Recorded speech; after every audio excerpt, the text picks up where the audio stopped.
Magandang umaga po sa ating lahat mga kaibigan. Sumasa inyo ang palatuntunang CMN Pilipinas.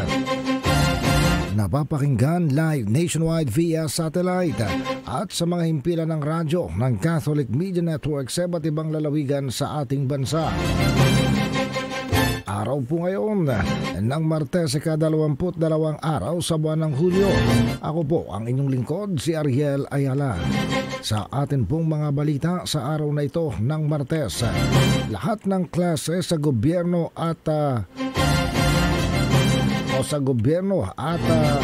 ang trabaho sa gobyerno maging sa lahat ng paaralan sa buong Metro Manila ay suspendido sa maghapong ito ng Martes. Ganon din sa 10 iba pang mga lalawigan ayon sa anunsyo ng Department of the Interior and Local Government. Kasunod ito ng approval mula sa Palasyo ng Malacanang ng suspension ng pasok sa mga government offices sa Metro Manila. Mula na rin sa rekomendasyon ng Office of Civil Defense. Ayon sa DILG, ang mga klase at government work ay suspended batay sa rekomendasyon ng OCD at ng Gabinete. Ito ay sa Metro Manila, sa mga lalawigan ng Zambales, Bataan, Pampanga, Bulacan, Cavite, Batangas, Rizal, Pangasinan, Tarlac at Occidental Mindoro. Ipinaubaya ng DILG sa Laguna Provincial Government ang desisyon kung sila ba'y magsususpindi ng government work o klase sa kanilang lalawigan. Sinabi ng DILG ng mga essential employees ay excluded o hindi kasama sa government work suspension. Samantala, ang mga trabaho sa pribadong sektor ay bahala na umano ang diskresyon ng iba't ibang mga kumpanya kung magsususpindi o hindi ng kanilang operasyon.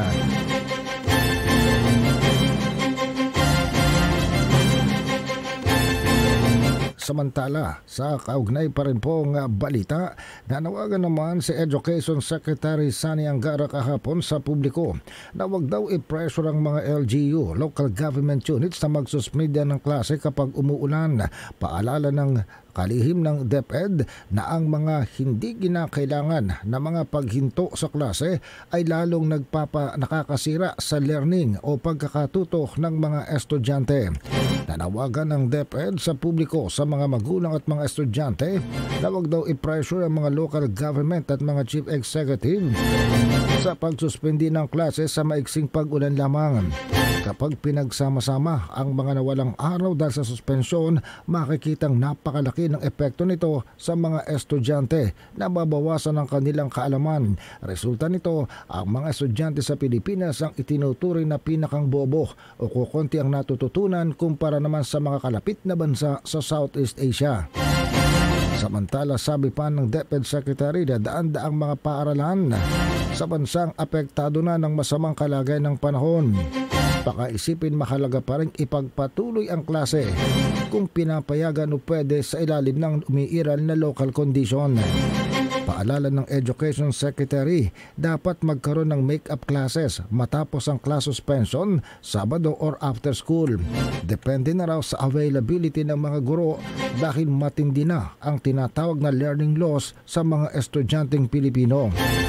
Masyado nang naapektuhan, hindi lang napansin o hindi nagsalita noong nakalipas sa mga panahon ng mga opisyal ng pamahalaan. Kung masyado nang marami ang cancellation ng klase, paig pa ni Angara.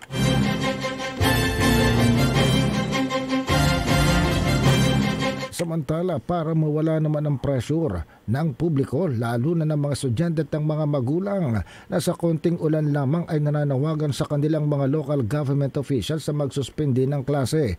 Ang anunsyo ngayon sa suspension ng klase sa panahon ng masamang panahon o disaster ay magmumula na sa DILG. Kay DILG Secretary John Vic Rimulya simula sa araw na ito. Ito ang kinumpirma mismo ng DILG sa kanyang mensahe sa publiko kahapon. Otorisado na ang DILG namang siyang magsagawa ng anunsyo sa ngalan at sa otoridad ng mga cabinet secretary at ng Palasyo ng Malacanang. Kaya kahapon sa Remulang nag-anunsyo ng suspension ng klase sa lahat ng level sa publiko at pribadong paaralan. Ganon din ang trabaho o work sa mga government offices simula kahapong 1:00 ng hapon sa Metro Manila, Bataan, Batangas at iba pang mga lalawigan. Samantala, Marami naman ang nagrereklamo pa rin tulad ng nakaugalian. Ng anunsyo daw ay dapat ginawa ng mas maaga para maiwasan na masumuong sa baha ang mga mamamayan o ang mga nagtatrabaho sa gobyerno dahil naman sa kabagatan.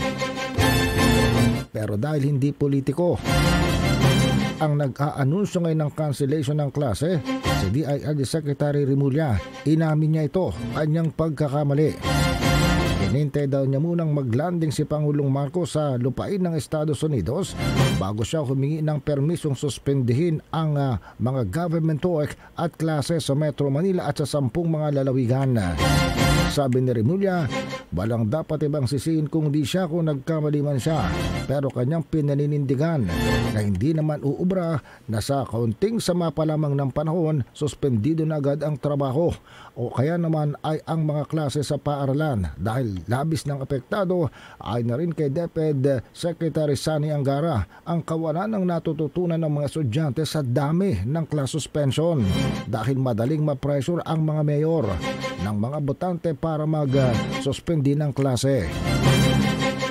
Sabi nitong si Remulla, siya mismo ang humiling sa Pangulo na ang DILG na ang magkaroon ng otoridad para idektara ang class suspension sa panahon ng mga bagyo. Ang pagsacentralize umano ng otoridad sa class suspension sa ilalim ng DILG ay magbibigay ng accurate at timely coordination sa mga LGU lalo na sa panahon ng pagbaha, pagbagyo at iba pang mga kalamidad. Sa kasalukuyang guidelines, ang kapangyarihan ng suspensyon ng klase ay nasa mga LGU. Bagaman ang Pangulo ang Executive Secretary ay pwede rin magsuspendi ng classes nationwide o sa mga specific areas sa panahon ng kalamidad. Samantalang ang klase ay otomatikong suspendido depende sa level ng tropical cyclone warning signal na itinaas sa isang lokalidad ng Pag-asa. Samantala sa pinakahuling weather bulletin na inilabas naman ng Pag-asa, dalawang low pressure area o dalawang sama ng panahon ang binabantayan ngayon na nasa loob ng Philippine Area of Responsibility. May medium probability maging isa itong ganap na bagyo o tropical depression sa loob ng 24 oras. Samantala, sa maghapong ito ng Martes, ang Metro Manila, Zambales, Bataan, Pampanga, Bulacan, Cavite, Batangas at Rizal patuloy na makararanas ng heavy to intense rains, 100 to 200 millimeters na pag-ulan hanggang mamayang hapon o gabi dahil sa pag-iral ng habagat. Pero sabi pa rin ng Pag-asa, ang ganitong kalagay ng panahon ay maaring tumagal pa hanggang araw ng Huwebes.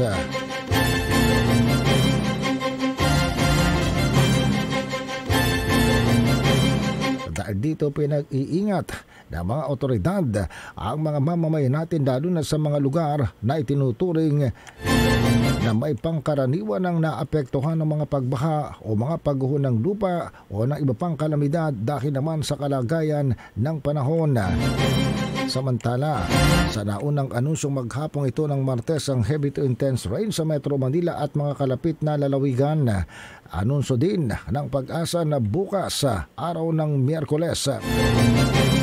Simula bukas po ng hapon hanggang hapon sa araw ng Huwebes, ang kalagayan ng panahon sa mga lalawigan ng Ilocos Norte, Ilocos Sur, La Union, Pangasinan, Abra, Benguet, Zambales, Bataan at Occidental Mindoro ay magkakaroon din ng heavy to intense rain. Minsan ay moderate to heavy rainfall ng hanggang 100 millimeters of rain.